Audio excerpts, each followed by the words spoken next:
नमस्कार साथियों, education hub class as online platform पर आपका हार्दिक स्वागत है।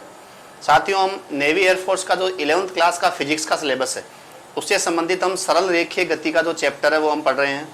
अभी तक हमने 5 पार्ट में काफ़ी सारे न्यूमेरिकल हल कर लिए हैं और पिछले वाला जो पार्ट था उसमें हमने 10 क्वेश्चंस का प्रैक्टिस सेट सोल्व किया था।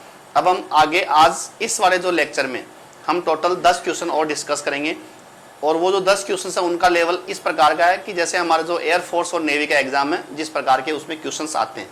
तो इस प्रकार हम आगे बढ़ते हैं क्वेश्चन नंबर 11 की ओर। तो ये हमारा क्वेश्चन नंबर 11 स्क्रीन पर है। क्वेश्चन नंबर 11 क्या है कि एक समान त्वरण से गतिशील किसी पिंड के विस्थापन समय और त्वरण में सही संबंध क्या है। अर्थात ये जो क्वेश्चन है ये एक्चुअली सूत्र का क्वेश्चन है कि आखिर जो हमें जो 3 ऑप्शन दिए हुए, चौथे में तो नन ऑफ दीज है, तो जो ए बी और सी है इनमें से जो सूत्र है हमारा कौन सा सही है। तो यदि हम देखें तो जो फर्स्ट ऑप्शन है वही हमारा सही है कि जो एस है यहाँ पर क्या त्वरण को एफ द्वारा व्यक्त किया गया और कुछ नहीं है। तो यहाँ पर क्या है जो हमारा जो सूत्र है वो क्या होता है, दूरी का सूत्र क्या होता है, X equal to U T और plus half A T square ये होता है। बस इस क्वेश्चन में हमें क्या किया गया कि प्रतीक चेंज किए हुए, तो s की यहाँ पर जो x है उसकी जगह s कहाँ में लिया गया है, तो s equal to U T और plus half F T square. तो यहाँ पर त्वरण को f माना गया और कुछ नहीं है। तो हमारा जो फर्स्ट ऑप्शन है वही करेक्ट हो जाएगा। अब हमारे जो बाकी के ऑप्शन गलत क्यों वो और देख लेते हैं। हमारा जो बी ऑप्शन है वो क्या है, बी ऑप्शन है कि s is equal to u plus F into T. यदि हम इसको खोलते हैं तो U T plus F T, तो U T plus F T, तो s equal to U T plus F T, ऐसा तो हमारा कोई समीकरण नहीं होता है। इसका मतलब जो ये बी ऑप्शन है ये हमारा क्या हो जाएगा, गलत हो जाएगा। तो बी तो गलत हो जाएगा। अब हम बात कर रहे हैं सी की।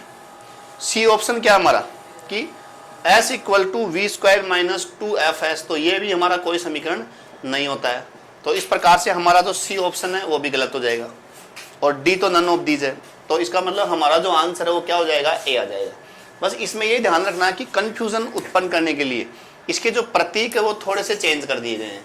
तो ये हमारा जो ए ऑप्शन है ये करेक्ट हो जाएगा क्वेश्चन नंबर 11 में। अब हम बात करेंगे नेक्स्ट क्वेश्चन नंबर 12 की। तो क्वेश्चन नंबर 12 हमारा स्क्रीन पर है। अब हम बात करते हैं क्वेश्चन नंबर 12 की कि यदि एक कण द्वारा तय की गई दूरी, हमारी जो दूरी है वो क्या है, समय के वर्ग के समानुपाती है, समय के वर्ग के समानुपाती है, तो कण गति कर रहा है। तो ये जो क्वेश्चन है इसमें थोड़ा सा टेक्निकल ज्ञान आपको होना चाहिए। इस क्वेश्चन को हम क्या करेंगे, देखो x इक्वल टू यहाँ पर हम लिख देंगे ऐसे के टी स्क्वायर, कुछ भी लिख सकते हैं। तो यहाँ पर हम क्या लिख रहे हैं कि ये जो जहां के क्या एक हम नियतांक मान लेते हैं, मतलब समानुपाती नियतांक। आप इसको के मान सकते हो, सी मान सकते हो, कुछ भी मान सकते हो। तो x इक्वल टू के टी स्क्वायर, ऐसा क्यों मान रहे हैं, क्योंकि हम जब इसका अवकलन करेंगे तो हमें बराबर का चिन्ह यहाँ पर चाहिए। तो अब हम बात करें, जैसे सबसे पहले हम निकालते हैं यहाँ पर वेग। तो वेग का फॉर्मूला क्या होता है, dx बाई डी टी, मतलब x का अवकलन करना है। तो d by D T, x की जगह यहां रख देंगे हम के टी स्क्वायर। तो k नियतांक हम यहां मान चुके हैं, तो k यहां पर नियतांक होने की वजह से बाहर आ जाएगा और t स्क्वायर का जो अवकलन है वो क्या हो जाएगा, 2t। तो हमारा उत्तर क्या आ गया, 2k इंटू टी। तो यहां पर जो वेग है ये ऐसे आ गया और इसको हम ऐसे भी लिख सकते हैं v समानुपाती t। ठीक है, तो ये इस प्रकार से ऑप्शन आ गया हमारा। अब हम आगे एक और स्टेप करेंगे। ए क्या है यहाँ पर, त्वरण। तो हम त्वरण क्या होता है, त्वरण होता है dv by D T, dv by D T. तो d बाई डी टी, यहाँ पर जो v है वो क्या है, यहाँ पर ये हमें पता चल गया, यहाँ पर v ये है। तो यहाँ पर हम इसको लिख देंगे 2kt। अब 2k कांस्टेंट है, बाहर आ जाएगा, dt बाई डी टी 1 हो जाएगा।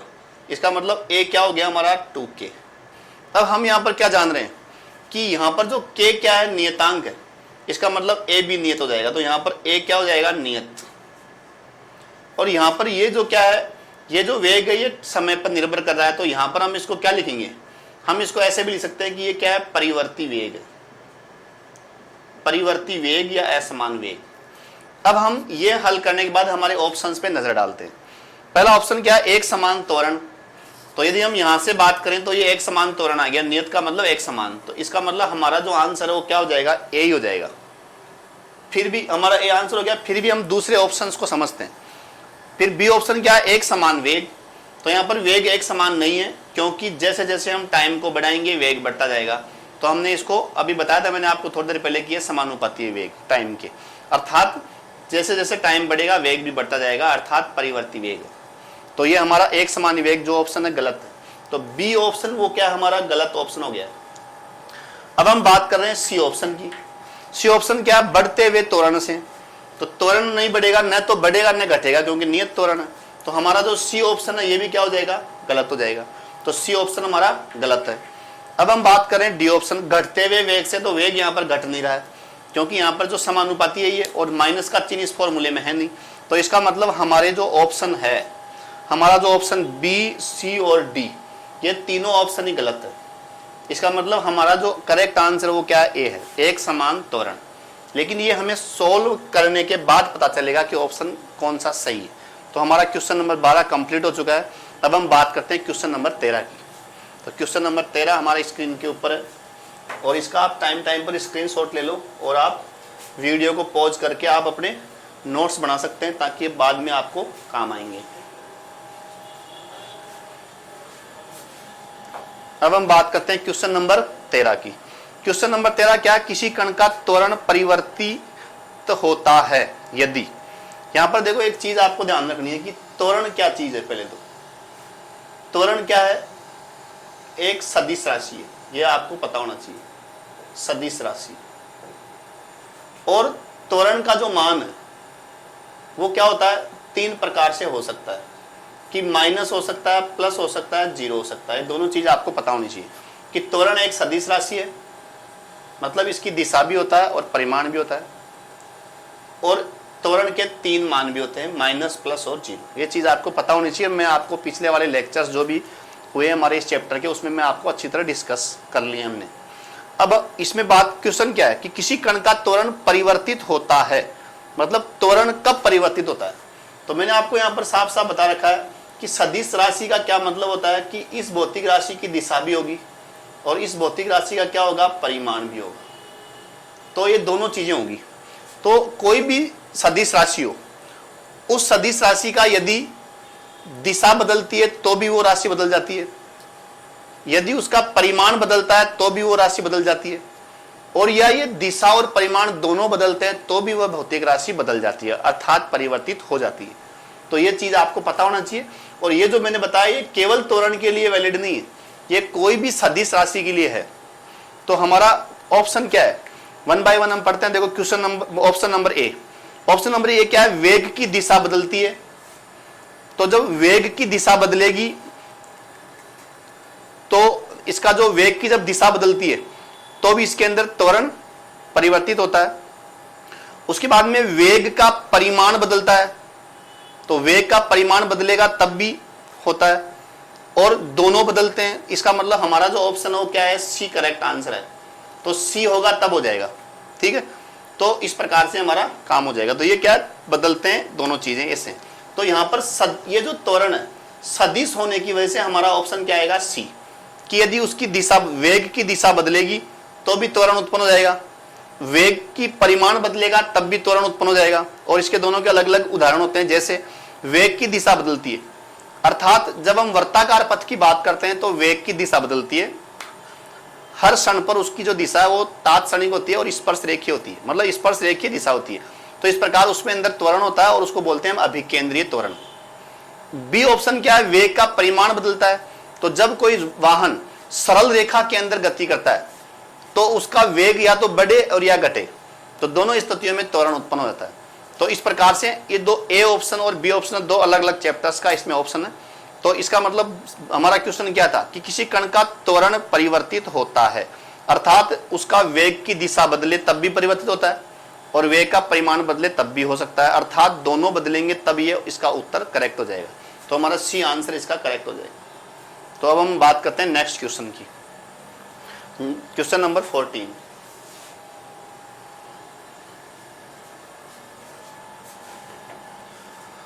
तो क्वेश्चन नंबर 14 क्या है, देखो कि एक टेनिस की गेंद किसी ऊंचाई से गिरती है तथा पृथ्वी से टकराकर वापस लौटती है। मतलब यहां पर मान लेते हैं कि ये पृथ्वी है, तो गेंद टकराती है, यहां पर आके टकराएगी और टक्कर खा के ये वापस जा रही है गेंद। तो ये गेंद वापस जा रही है, रिबाउंड हो रही है, ऊपर जा रही है। ठीक है, इस प्रक्रिया में त्वरण, वेग और विस्थापन में से कौन सी राशियों में परिवर्तन होगा? तो देखो ये आपको पता होना चाहिए कि जब वस्तु ऊंचाई से पृथ्वी की ओर आएगी तब भी त्वरण की दिशा नीचे की ओर होती है, और जब वस्तु ऊपर जाएगी तब भी त्वरण की दिशा नीचे होती है। तो गुरुत्वीय त्वरण की जो दिशा है, गेंद ऊपर से नीचे आए या नीचे से ऊपर जाए, दोनों स्थितियों में गुरुत्वीय त्वरण की जो दिशा है वो नियत रहेगी, वो नीचे ही रहती है, मतलब पृथ्वी के केंद्र की ओर रहेगी। तो अर्थात त्वरण बदलता नहीं है, उसकी दिशा भी नहीं बदलती है, न इसका मान बदलता है, तो नियत त्वरण होता है इसमें। ठीक है, अब हम बात करते हैं इसमें जो ऑप्शन आएगा वो क्या आएगा, बी। बी आंसर हमारा करेक्ट है, क्योंकि जब वस्तु ऊपर से नीचे आके टकरा के वापस जाएगी तो इसका विस्थापन लगातार चेंज हो रहा है और इसका वेग की जो दिशा है वो भी बदल रही है। तो अर्थात हमारा जो ऑप्शन है वो क्या है, बी करेक्ट हो जाएगा इसमें। तो हमारा जो बी ऑप्शन है ये करेक्ट आंसर है इसका। तो इस प्रकार हमारा क्वेश्चन नंबर 14 कंप्लीट हो गया। अब हम बात करेंगे क्वेश्चन नंबर 15 की। तो क्वेश्चन नंबर 15 स्क्रीन पर आ चुका है। क्वेश्चन नंबर 15, क्वेश्चन नंबर 15 क्या है, देखो क्वेश्चन नंबर 15 क्या है कि परिमाण और दिशा में नियत बल के प्रभाव में गति करते हुए कण का पथ क्या होगा। यहां पर देखो एक चीज आपको ध्यान रखनी है, जैसे जब हम वर्ताकार पथ की बात करते हैं, वर्ताकार पथ और एक होता है यहां पर सरल रेखीय पथ। तो सरल रेखीय पथ दो प्रकार के उदाहरण से अपन समझ रहे हैं। यहां पर क्या होता है, वर्ताकार पथ में हम मान लेते हैं कि कोई पिंड मतलब एक समान चाल से गति करता है। तो एक समान चाल से गति करेगा, तो यहां पर जब हम इसके अभिकेंद्रीय बल की बात करते हैं तो अभिकेंद्रीय बल क्या होता है, mv² r। तो यहां पर क्या होता है कि अभिकेंद्रीय बल एक सदिश राशि है और इसका जो मान है वो भी नियत है, क्योंकि द्रव्यमान नियत है, इसकी चाल नियत है और इसकी त्रिज्या भी नियत है।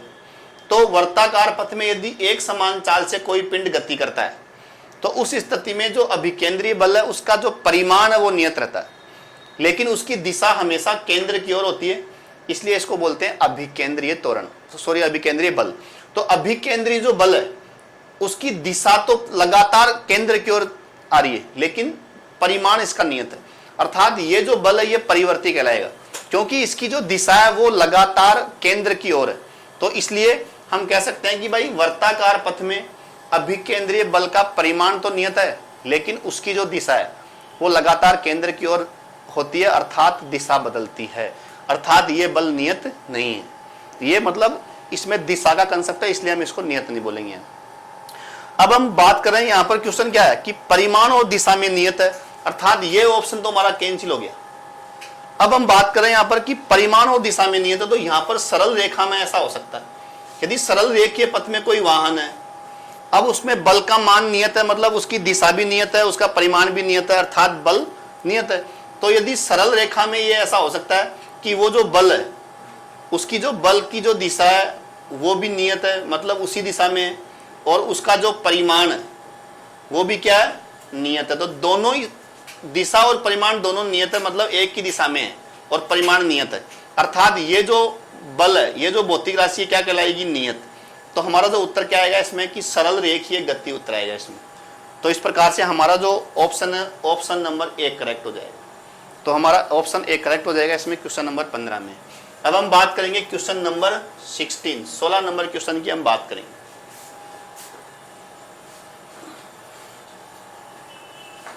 क्वेश्चन नंबर 16, क्वेश्चन नंबर 16 क्या है, कण द्वारा तय किए गए पथ की प्रकृति निम्न में से किसके द्वारा ज्ञात की जा सकती है।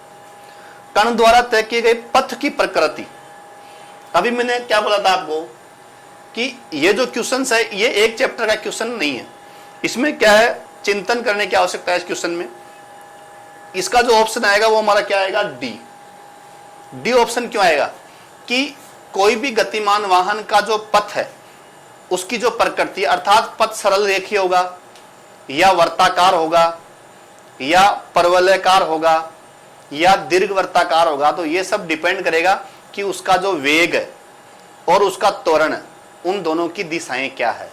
तो त्वरण और वेग दोनों की दिशा पर निर्भर करता है ये। तो अर्थात दोनों, वेग और त्वरण दोनों में से, दोनों होने के लिए हमारे पास कोई ऑप्शन नहीं है, इसलिए हमारा उत्तर क्या आएगा, डी, कि इनमें से कोई नहीं। अर्थात इसका जो करेक्ट उत्तर है वो एक्सप्लेनेशन क्या होगा कि किसी भी कण की जो पथ है, कण का जो पथ है उसकी प्रकृति उसके वेग और उसके त्वरण पर निर्भर करती है। तो हमारा जो ऑप्शन है वो क्या आएगा इसमें, डी। तो क्वेश्चन नंबर 16 में हमारा आंसर आ जाएगा डी। तो अब हम नेक्स्ट क्वेश्चन की बात करेंगे, क्वेश्चन नंबर 17। क्वेश्चन नंबर 17 क्या देखो हमारा कि 50 मीटर लंबाई की दो रेलगाड़ियां, 50 मीटर लंबाई की दो रेलगाड़ियां हैं। ये यहाँ पर ट्रैक है, दोनों अलग अलग ट्रैक हो सकते हैं। ये एक ट्रैक इधर है, एक ट्रैक हम यहाँ मान लेते हैं। 50 मीटर लंबाई की दो रेलगाड़ियां परस्पर विपरीत दिशाओं में 10 मीटर पर सेकंड और 15 मीटर पर सेकंड के वेग से गतिशील है। तो हम इसको ऐसे मान लेते हैं कि एक ट्रेन तो ये इधर से यूं जा रही है, तो इसको हम बोल देंगे ट्रेन नंबर ए, और एक ट्रेन है यहाँ पर हम मान लेते हैं ट्रेन नंबर बी। तो ये ट्रेन नंबर बी है और ये ट्रेन जा रही है इधर। दो ट्रेन है अपने पास, दोनों की लंबाई 50 मीटर फिक्स है, इसकी भी 50 मीटर लंबाई है और इस ट्रेन की लंबाई भी 50 मीटर है, दोनों की 50-50 मीटर लंबाई है। ठीक है, अब जो फर्स्ट रेलगाड़ी है दो विपरीत दिशा में चल रही है, तो फर्स्ट की है 10 मीटर पर सेकंड, तो इसका वेग हम मान लेते हैं v1 10 मीटर पर सेकंड और इसका वेग हम मान लेते हैं v2, तो ये हो जाएगा यहाँ पर हमारा 15 मीटर पर सेकंड। ठीक है, ये कितने समय में एक दूसरे को पार करेगी। तो एक दूसरे को पार करने का क्या मतलब है कि दोनों एक दूसरे का जो पीछे वाला मुंह है वो टच हो जाना चाहिए, मतलब इसका जो मुंह है वो इससे टच होना चाहिए। दोनों का जो पीछे का डब्बा है, यहाँ पर ये इस ट्रेन का ये पीछे का डब्बा है, ये इसका पीछे का डब्बा है, तो इन ये दोनों एक दूसरे के क्रॉस करेंगे तब हम बोलेंगे कि ट्रेन एक दूसरे को पार कर गई है। तो अर्थात हम यहाँ पर क्या करेंगे, यहाँ पर हम लिखते हैं कि पार करने में लगा समय। ठीक है, लगा समय, तो पार करने में जो लगा समय वो क्या होगा हमारा कि यहाँ पर हम पहले बात करेंगे कि कुल दूरी डिवाइडेड बाई सापेक्ष वेग। तो यहाँ पर हम लिखेंगे सापेक्ष वेग, कुल दूरी डिवाइडेड बाई सापेक्ष वेग। तो कुल दूरी कितनी होगी, दोनों को हम जोड़ेंगे तो 50 + 50, दोनों दूरियां जुड़ जाएगी ट्रेन की। ये दूरियां अलग अलग भी हो सकती है, हमारे क्वेश्चन में दोनों की सेम दूरियां हैं, मतलब दोनों लंबाइयां सेम है ट्रेन की। तो ये 50 + 50 होगा। सापेक्ष वेग, जब दो रेलगाड़ियां विपरीत दिशाओं में आती है तो हम इन दोनों वेग को हम जोड़ देते हैं। कारण क्या है इसका कि जैसे मान लो हम फर्स्ट जो हमारी ट्रेन है, यदि फर्स्ट जो ट्रेन है इसके वेग को यदि हम सदिश में लिखते हैं, मान लेते हैं, तो इसको हम लिखेंगे v1 सदिश = 10i, इस प्रकार से हम लिख सकते हैं। और यदि हम इसके सदिश को रूप लिखते हैं दूसरी ट्रेन का, इसको हम लिख सकते हैं -15i, क्योंकि इसकी दिशा जस्ट विपरीत है, ऐसे हम लिख सकते हैं। अब जब यदि हम इसको सापेक्ष वेग की बात करें तो ये आएगा v1 - v2, तो v1 को हम लिख देंगे 10i माइनस, और v2 को लिख देंगे -15i। यदि हम बात करें तो ये कितना हो जाएगा 10i और +15i, तो 10 और 15 25i हो गया, अर्थात हमने जोड़ लिया। यहाँ पर बात क्या ध्यान रखनी है कि जब हम दो वस्तुओं का सापेक्ष वेग निकालते हैं तो एक वस्तु के वेग में से दूसरे का माइनस कर लेते हैं। यहाँ पर हम क्या बात करें कि दूसरी ट्रेन का वेग, सापेक्ष वेग निकाल रहे हैं, मतलब पहली ट्रेन का वेग दूसरी ट्रेन के सापेक्ष, अर्थात जिस ट्रेन का जिसके सापेक्ष हम निकालते हैं उसको माइनस करते हैं। तो यहाँ पर हम क्या बात करें कि दूसरी ट्रेन के सापेक्ष पहली का वेग कितना है, तो दूसरी ट्रेन का माइनस कर देंगे, तो ये आ गया। तो इस प्रकार से हम क्या करेंगे कि सीधी सी ट्रिक याद रखनी है कि जब दो गतिमान वाहन विपरीत दिशा में चल रहे हैं तो सापेक्ष वेग का जब भी जिक्र हो तो दोनों के वेग को आप जोड़ दो, बस ये आपको थोड़ा सा ध्यान रखना है। तो इस प्रकार से इसके अंदर हम क्या करेंगे जब हम हमारे इस क्वेश्चन में सापेक्ष वेग का जिक्र हो रहा है, तो सापेक्ष वेग का जिक्र हो रहा है और इसमें एक का वेग 10 है, दूसरे का 15 है, तो यहाँ पर कितना हो जाएगा 25। 10 + 15 25 आ गया। और ये जो मात्रकों का थोड़ा ध्यान रखना बस इसमें, तो 50 और 50 कितने हो गए 100। 100/25 कितना उत्तर आ जाएगा 4। तो 4 सेकंड इसका उत्तर आ जाएगा हमारा। ठीक है, तो 4 सेकंड में वो पार कर लेगी, तो इसका उत्तर आ गया हमारा 4 सेकंड, तो बी ऑप्शन आ जाएगा। तो हमारा जो क्वेश्चन नंबर 17 है उसमें बी ऑप्शन करेक्ट हो जाएगा। अब हम बात करते हैं नेक्स्ट क्वेश्चन की, क्वेश्चन नंबर 18।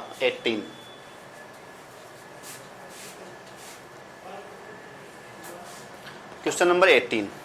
अब हम क्वेश्चन नंबर 18 की बात करें। देखो क्वेश्चन नंबर 18 क्या है, मीनार की चोटी से, मीनार का मतलब यहां पर है कि कोई भवन है, उसमें खूब सारे मंजिल है, तो इस प्रकार से मीनार इसको बोलते हैं।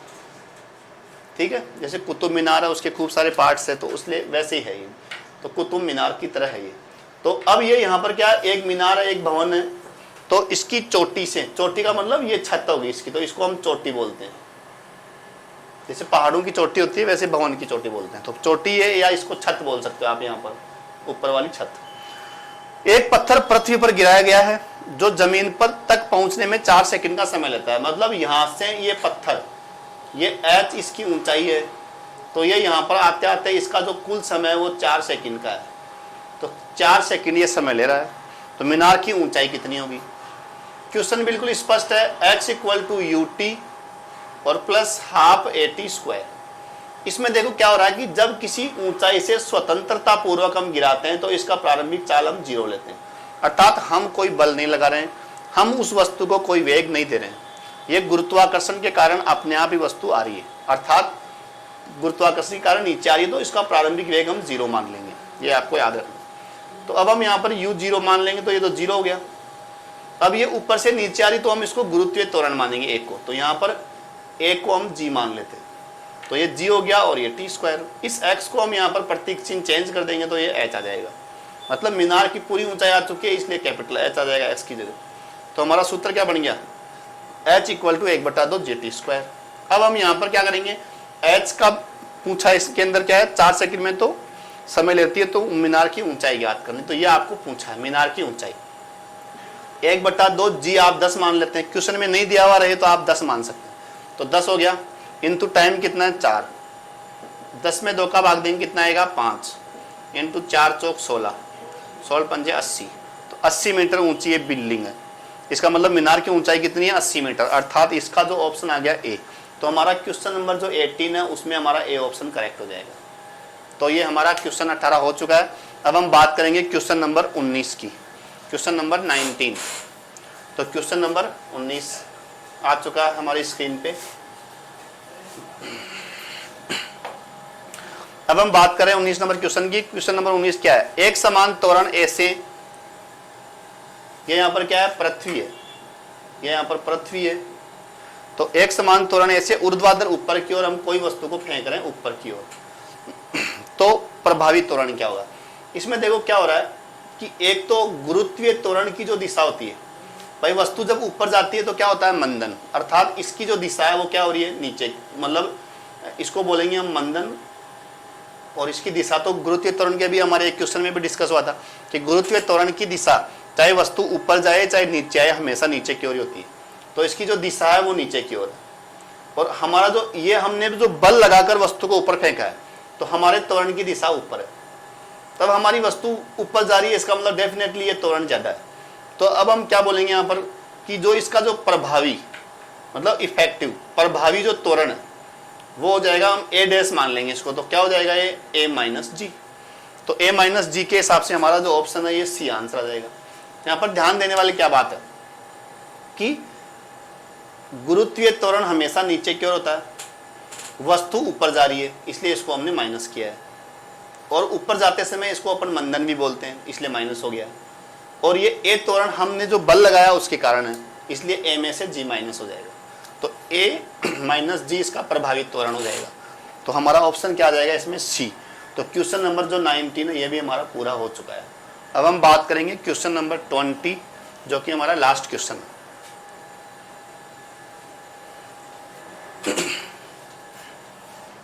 Question number 20। क्वेश्चन नंबर 20 क्या है देखो, इसमें आपको ये जो क्वेश्चन है थोड़ा विशेष है, क्योंकि ये जो क्वेश्चन है हमारे पीएमटी में, आईआईटी में और डिफेंस में कई सारे जो एग्जाम्स होते हैं सेंट्रल यूनिवर्सिटी के और इस प्रकार का जो भी एग्जाम्स होते हैं सभी में ये काफ़ी बार आ चुका है क्वेश्चन। इसमें आपको जो सिद्धांत है वो आपको समझना है। इसमें मैं आपको पहले सिद्धांत समझा देता हूँ। देखो यहाँ पर सिद्धांत क्या है, ये हम मान लेते हैं कि कोई ऊंचाई है या कोई भवन मान सकते हो आप, ये कोई ऊंचाई है, एक पत्थर हम ऊपर से नीचे फेंक रहे हैं, एक पत्थर हम नीचे से ऊपर फेंक रहे हैं। मान लेते हैं कि ये वस्तु यहाँ पर दोनों टकरा रही है, इसको हम ए वस्तु मान लेंगे, इसको बी मान लेते हैं, ठीक है। यहाँ पर क्या करना है कि जब ये वस्तु और ये वस्तु दोनों एक साथ यूं आती है तो दोनों का जहां भी टकराएगी वो जो समय है वो सेम रहेगा। क्यों रहेगा? क्योंकि दोनों एक साथ फेंकी जा रही है, यूं जा रही है। इसका मतलब इसका जो टाइम है दोनों तरफ सेम रहेगा। तो इसका जो टाइम है यहाँ से यहाँ तक का टाइम ये भी टी है और ये जो यहाँ से यहाँ तक का टाइम है इसका ये भी टी है। और ये यहाँ पर क्या हो रही है, इन दोनों की क्या हो रही है, टक्कर हो रही है, टकरा जाएगी दोनों गेंदें। अब हम क्या करेंगे, यहाँ पर मान लेते हैं कि ये जो इसकी ऊंचाई है ये h है। हम पहले इसका क्या कर रहे हैं, सिद्धांत समझ रहे हैं ताकि हमको क्वेश्चन करते समय टाइम बच जाए। अब हम बात क्या करेंगे कि यहाँ से यहाँ तक की जो दूरी है इसको हम मान लेते हैं h1, अर्थात a द्वारा तय की गई दूरी क्या है, h1, और b द्वारा तय की गई दूरी को हम मान लेते हैं h2। तो हमारा जो चित्र है उसमें साफ साफ दिख रहा है कि h इक्वल टू आ गया h1 प्लस h2। ये हमारा सूत्र बन गया इसमें कि इन दोनों द्वारा तय की गई दूरियों का जो जोड़ है वो वास्तव में भवन की ऊंचाई है। अब हम यहां से सूत्र की हल करें अपन, तो क्या होगा इसके अंदर कि जब वस्तु जो ए वस्तु है जब ऊपर से नीचे आ रही तो इसका प्रारंभिक वेग कितना हो जाएगा, 0, और इसका प्रारंभिक वेग हमको देना पड़ेगा क्योंकि वस्तु अपने आप ऊपर नहीं जाएगी। तो इसके अंदर हम क्या करेंगे, 1/2 GT², ये सूत्र आ जाएगा हमारा। मतलब ए पिंड द्वारा यहां तक, इसको सी बिंदु मान लेते हैं, यहां तक आने में जो ऊंचाई या दूरी तय की गई है वो 1/2 GT² आएगी। ठीक उसी प्रकार जब हम इस वस्तु की बात करेंगे, बी वस्तु की बात करेंगे, तो सी तक जाने में इसको जो दूरी तय करनी पड़ेगी वो क्या आएगी, UT माइनस हाफ GT²। यहाँ पर समझ में आने वाली बात क्या है कि भाई इन दोनों का जो टाइम है वो तो दोनों का सेम है सूत्र में, लेकिन इसका प्रारंभिक वेग 0 है क्योंकि स्वतंत्रता पूर्वकारी है। इसको हम बल लगाकर ऊपर फेंक रहे हैं इसलिए इसका प्रारंभिक वेग हमें u लेना पड़ेगा। और माइनस क्यों आ रहा है, क्योंकि जब वस्तु ऊपर जाती है तो मंदन होता है। तो इस वाली जो बी वस्तु है उसमें तो हो रहा है मंदन और ए वस्तु का क्या हो रहा है, हमारा त्वरण। तो इसलिए इसमें प्लस जी आ रहा है, इसमें माइनस जी आ रहा है। अब हम ये जो सूत्र हमने यहाँ पर डेवलप किया था इसमें हम लिखते हैं, तो ये h1 प्लस h2 बराबर क्या है, कैपिटल H। अब h1 का सूत्र हम लिख देंगे 1/2 GT² और h2 का हम सूत्र लिख देंगे UT माइनस हाफ GT²।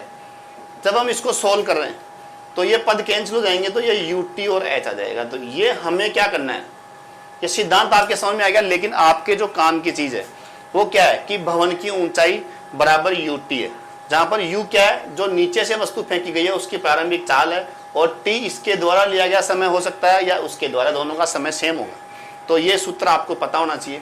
कभी कभी आपको भवन की ऊंचाई पूछ लेंगे, कभी आपको चाल पूछी जाती है, कभी कितने समय में टकराएगा ये पूछा जाता है। तो ये क्वेश्चन पे डिपेंड करेगा, सूत्र आपको पता होना चाहिए H इक्वल टू UT, ताकि मतलब आपको बाद में क्वेश्चन करते समय टाइम नहीं लगे। तो ये इसलिए मैंने आपको इसकी थ्योरी आपको समझा दी। अब हमारे क्वेश्चन की हम बात करेंगे। क्वेश्चन क्या हमारा कि 100 मीटर ऊंची मीनार है, तो ये तो 100 मीटर आ गया, 100 मीटर ऊंची मीनार है से एक गेंद गिराई जाती है, उसी क्षण मीनार के आधार से एक अन्य गेंद 50 मीटर, तो ये यहाँ पर आ जाएगा 50 मीटर पर सेकंड की चाल से ऊर्ध्वाधर ऊपर की ओर फेंकी गई है। तो कितने समय बाद एक दूसरे को पार करेगी, तो ये मान लेते हैं T है। तो यहाँ से हमें मिला क्या, T बराबर क्या मिला, 2 सेकंड मिल गया, क्योंकि इसमें भाग देंगे हम, तो 2 सेकंड में ये दोनों टकरा जाएंगे, मतलब दोनों यहाँ पर आके टकरा जाएंगे सी बिंदु पे। तो इस प्रकार हमारा जो उत्तर है वो 2 सेकंड आएगा, जो कि हमारा आंसर ऑप्शन कितना आ गया, बी। तो बी नंबर ऑप्शन हमारा आ चुका है। तो हमारा ऑप्शन क्या आएगा, इसमें बी आएगा। क्लियर होगी बात? तो ये बी ऑप्शन हमारा करेक्ट है। तो इस प्रकार हमने क्वेश्चन 20 कर लिए हैं। तो धन्यवाद दोस्तों वीडियो को देखने के लिए, और आप इसी प्रकार जो भी हमारे आगे वीडियोज आएंगे उन वीडियोज को आप लाइक करें, शेयर करें, और ज़्यादा से ज़्यादा आप जो फ़ायदा है आप उसको लेने की कोशिश करें, क्योंकि अभी जो कोरोना काल है इसके अंदर आपको जो आपकी पढ़ाई है वो क्या हो रही है, डिस्टर्ब हो रही है। तो इसलिए आप हमारे इस एजुकेशन हब का जो ऑनलाइन प्लेटफॉर्म है उसके ऊपर आएँ और वीडियोस देखें फिजिक्स से संबंधित और अन्य सब्जेक्ट के, ताकि आपकी जो तैयारी है वो बेहतर हो सके और आपका जो सिलेक्शन है जल्दी से हो सके। थैंक यू दोस्तों, मिलते हैं नेक्स्ट वीडियो के अंदर।